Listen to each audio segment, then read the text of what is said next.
gimana kabarnya? Semoga kalian tetap sehat selalu.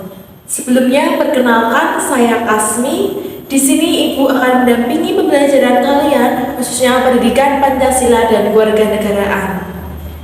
Puji syukur atas kehadiran Allah yang Maha Esa, sehingga pada saat ini kita masih dapat menjalankan pembelajaran seperti biasa meskipun dalam jarak jauh.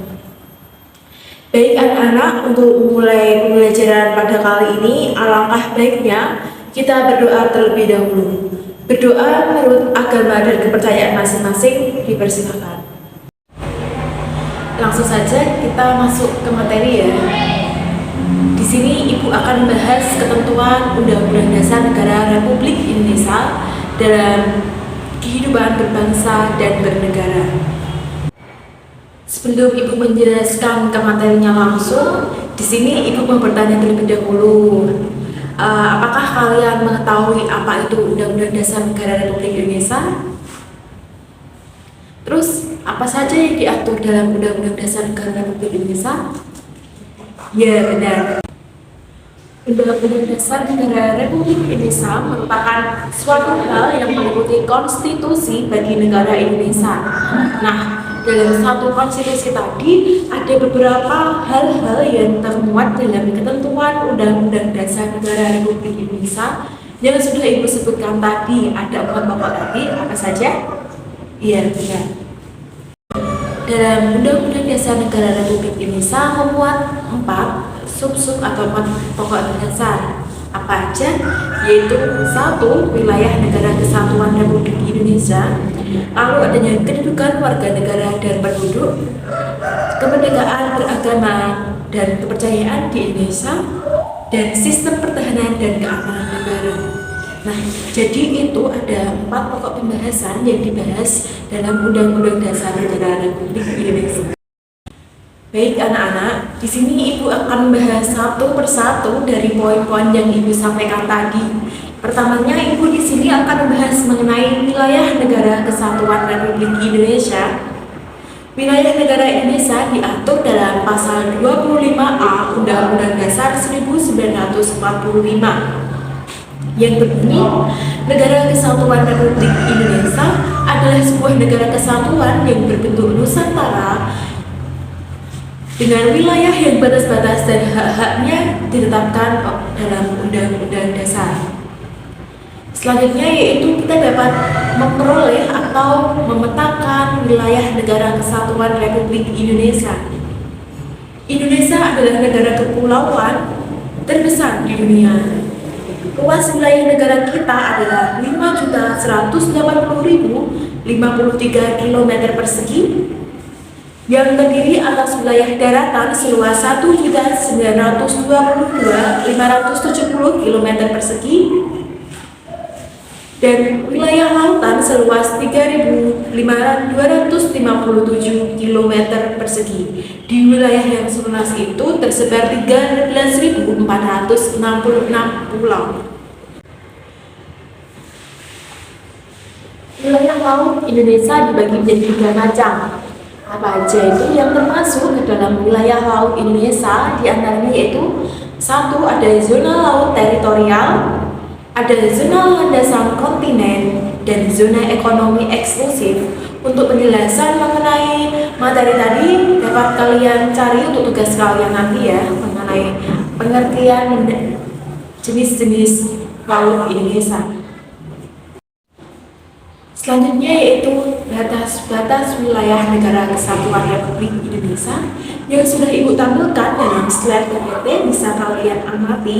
Di sana ada sebelah barat Indonesia berbatasan dengan Samudra Hindia, dan sebelah timur berbatasan dengan Papua Nugini dan Samudra Pasifik. Dan sebelah selatan bisa kalian amati, di sana negara Indonesia berbatasan langsung dengan Samudra Hindia. Nah, sebelah utara bisa kalian lihat ya, bagian sebelah utara ada negara Malaysia. Jadi negara Indonesia, wilayah-wilayahnya berbatasan langsung dengan negara-negara tetangga. Selanjutnya di sini Ibu akan membahas mengenai poin B, yaitu kedudukan warga negara dan penduduk Indonesia.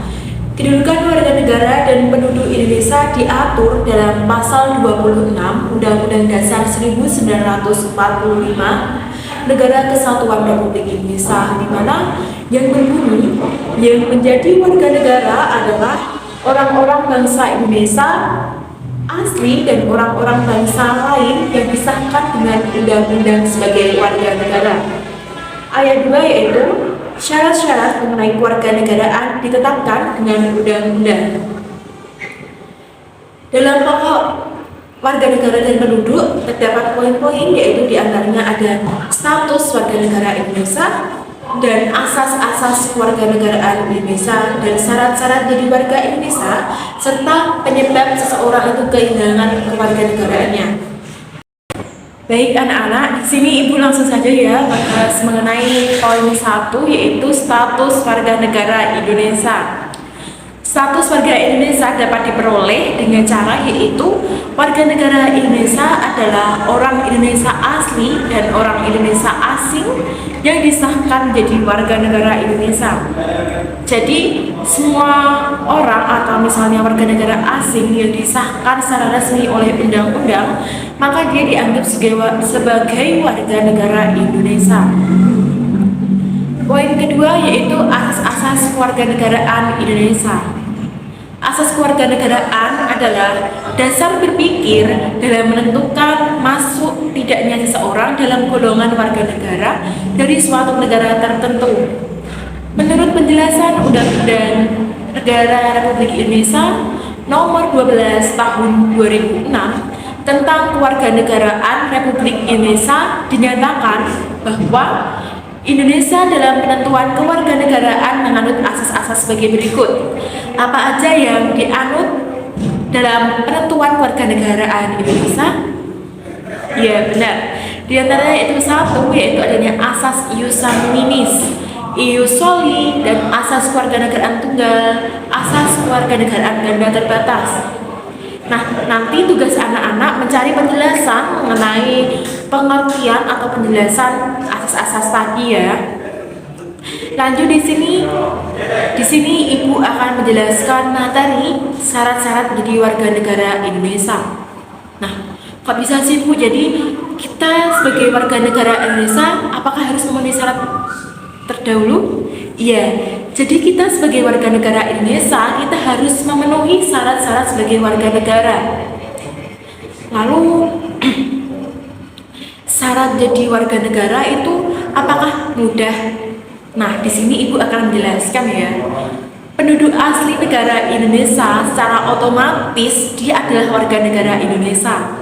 Sedangkan orang bahasa dari asing dia boleh berhak menjadi warga negara Indonesia asalkan melalui proses-proses yang dilaksanakan terlebih dahulu ya, yang disebut juga asas naturalisasi.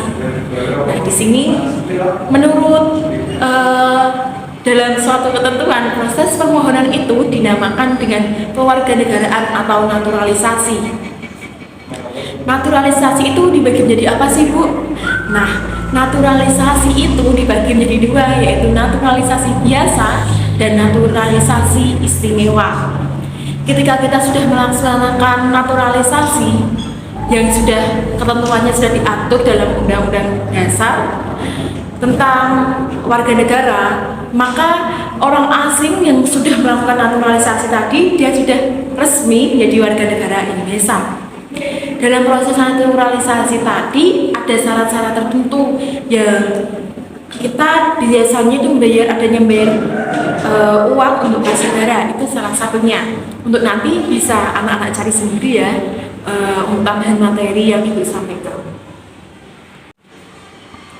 Selanjutnya yaitu ke poin 4, yaitu penyebab hilangnya kewarganegaraan Indonesia. Lalu kok bisa sih warga negara bisa kehilangan kewarganegaraannya? Apa saja yang menyebabkan seorang itu kehilangan kewarganegaraannya? Penyebab hilangnya kewarganegaraan Indonesia antara lain disebabkan oleh 1. Memperoleh kewarganegaraan lain atas kemauannya sendiri. Jadi warga negara yang dia atas kemauannya sendiri beralih menjadi warga negara asing, maka dia secara sah dia sudah tidak diakui lagi menjadi warga negaraan Indonesia. Yang kedua yaitu tidak menolak atau tidak melepaskan kewarganegaraan lain.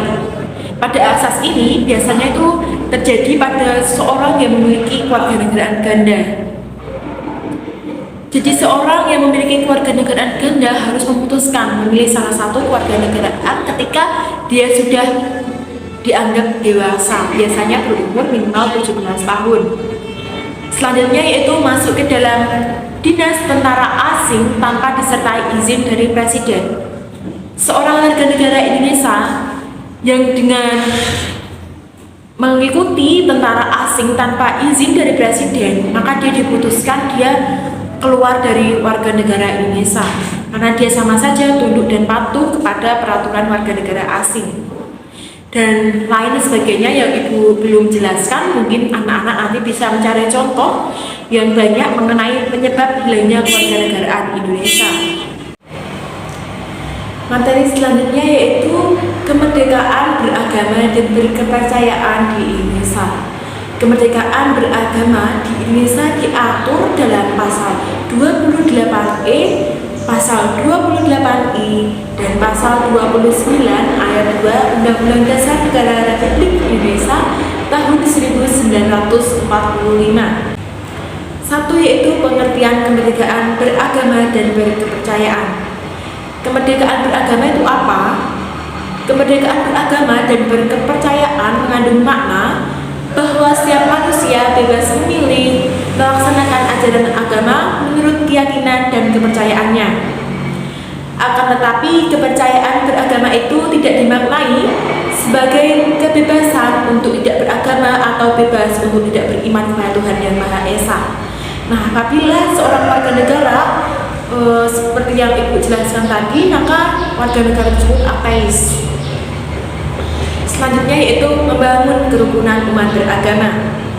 Kerukunan umat beragama merupakan sikap mental umat beragama Islam dalam rangka mewujudkan kehidupan yang serasi dengan tidak membedakan pangkat, kedudukan sosial, dan tingkat kekayaan. Kerukunan umat beragama dimaksudkan agar terbina dan terpelihara hubungan baik dalam pergaulan antara warga negara yang beragama maupun berbeda agama. Selanjutnya yaitu kita langsung saja lanjut ke materi 4, yaitu sistem pertahanan dan keamanan negara Republik Indonesia. Apa yang anak-anak ketahui tentang bela negara? Apakah kalian masih asing dengan istilah bela negara? Saya rasa kalian sudah tidak asing lagi ya dengan apa itu istilah bela negara. Sistem pertahanan dan keamanan negara Indonesia diatur dalam pasal 30 Undang-Undang Dasar Negara Republik Indonesia tahun 1945 yang berbunyi, tiap-tiap warga negara berhak dan wajib ikut serta dalam usaha pertahanan dan keamanan negara. Substansi 1 yaitu substansi pertahanan dan keamanan negara Republik Indonesia. Sistem pertahanan dan keamanan yang dikembangkan adalah sistem pertahanan dan keamanan rakyat semesta dengan TNI dan Polri sebagai kekuatan utama, sedangkan rakyat sebagai kekuatan pendukung.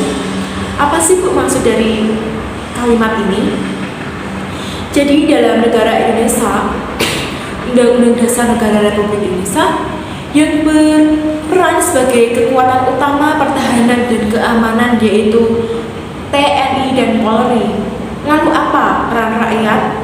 Peran rakyat dalam pertahanan dan keamanan yaitu sebagai kekuatan pendukung, misalnya kita dalam aktif dalam usaha bela negara. Yang poin kedua yaitu kesadaran bela negara dalam konteks sistem pertahanan dan keamanan negara.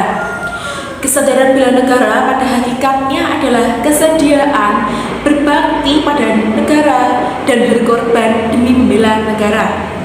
Gimana anak-anak sudah dapat menangkap yang ibu sampaikan tadi? Jadi upaya bela negara selain sebagai kewajiban dasar juga merupakan kehormatan bagi setiap warga negara yang dilaksanakan dengan penuh kesadaran tanggung jawab dan rela berkorban dalam pengabdian kepada negara dan bangsa. Gimana anak-anak? Apakah dapat diterima penjelasan dari ibu tadi? Baik anak-anak, ibu rasa cukup tadi yang ibu sampaikan pada materi pertemuan kali ini.